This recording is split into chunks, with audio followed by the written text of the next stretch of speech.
We spend about a third of our entire lives asleep. A third. But how many of us are actually any good at it? Well, today we're going to fix that. We are decoding the secrets to a perfect night's sleep, and we're doing it by diving into the essential advice from one of the world's top sleep experts, the neuroscientist Matthew Walker. So, get ready to finally reclaim your rest and your energy. And we're starting with this quote from Walker himself, because it really just sets the stage perfectly. This isn't about luxury, it's not a life hack. Sleep is a biological imperative. It is literally the best health insurance you could ever have.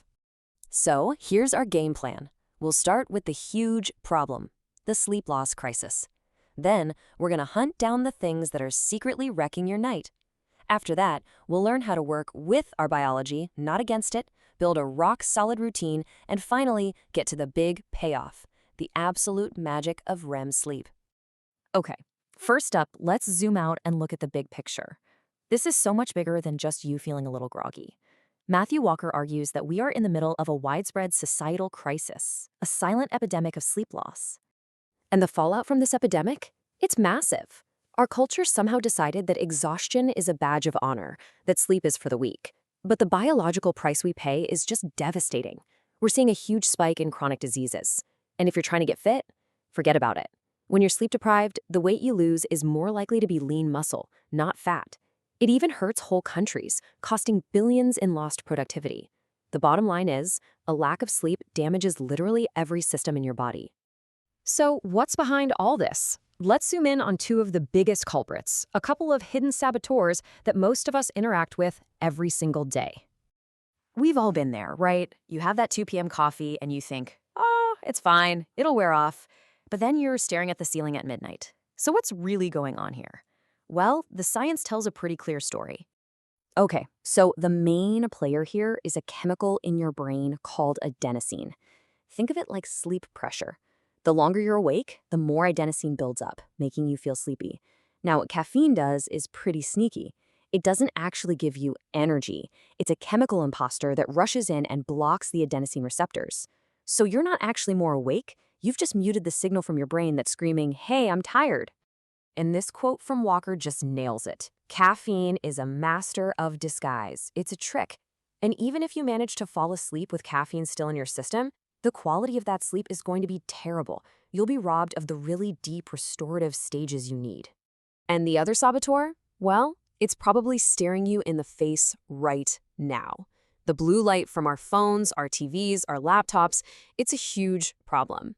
That specific wavelength of light is basically mimicking the morning sun.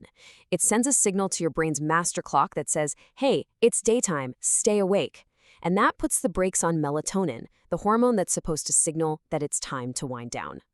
The good news is there are two simple but incredibly powerful things you can do about this, starting tonight. First, give yourself a caffeine curfew. Cut off all caffeine by noon, maybe 2 p.m. at the absolute latest. That gives your body time to clear it out. And second, enforce a digital detox. For at least an hour before bed, put the screens away. Let your brain get the right signal. Okay, so we've covered what to avoid. Now let's flip the script and talk about how to proactively work with your body's built-in programming. And we're going to start with something you were born with, your genes. This is so fascinating. Are you a morning lark up with the sun, or are you an evening owl who does their best work late at night? Well, according to Walker, that's not just a preference, and it's definitely not a sign of discipline or laziness. It's your chronotype, and it's genetically hardwired. Our modern 9-to-5 world really punishes night owls, but the reality is they're just living on their own biological schedule. And this quote really drives the point home. It's not a choice, it's a genetic reality. Just knowing and accepting your chronotype is a huge step. It's about building a life that works with your body, not constantly fighting against it.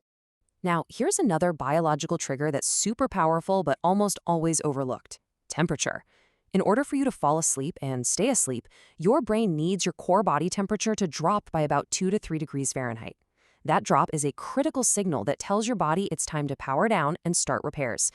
So, what's the magic number? Matthew Walker's research points to one specific target: an ideal bedroom temperature of about 65 degrees Fahrenheit or 18 degrees Celsius. Seriously, a cool room is one of the best sleep aids there is.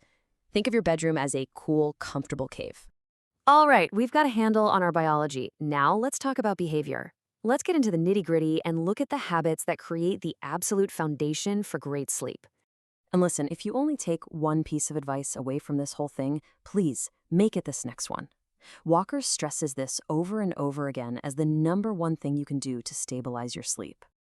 And here it is, the rule of regularity. Regularity is king. Your brain and body thrive on routine.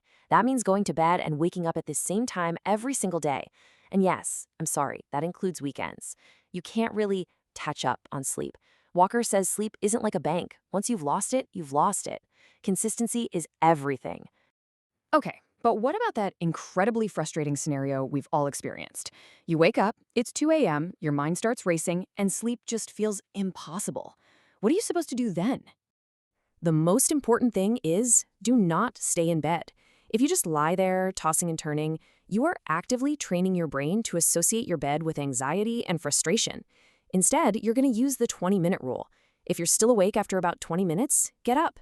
Go to a different room, do something quiet and relaxing in very dim light. Read a book, meditate, whatever. Only go back to bed when you start to feel sleepy again. You have to protect your bed as a place for rest. So we've done all this work. We've dialed in our caffeine, our light exposure, our temperature, our routine. What's the grand prize for all this effort? Well, it's found in the final and most incredible stage of our sleep cycle. We're talking about REM sleep, and Matthew Walker has this amazing way of describing it. He calls it overnight therapy. This is the stage where your brain processes difficult experiences, basically stripping the emotion away from the memory so you can heal. It's also where you have creative breakthroughs, connecting ideas in ways you never would when you're awake. And it's crucial to know that most REM sleep happens in the second half of the night, which is why cutting your sleep short is so incredibly damaging. And this is just a beautiful way to think about it, isn't it? Deep sleep helps you save your memories, sure, but it's REM sleep that connects those memories together into a web of knowledge. It's the biological process that actually helps turn information into wisdom. So we'll leave you with this final thought. After understanding all of this, the science, the high stakes, the simple strategies, it all really comes down to a choice. Are you going to treat sleep as lost time, or are you going to see it for what it truly is? The single most important investment you can make in your health, your happiness, and your potential. The choice is yours.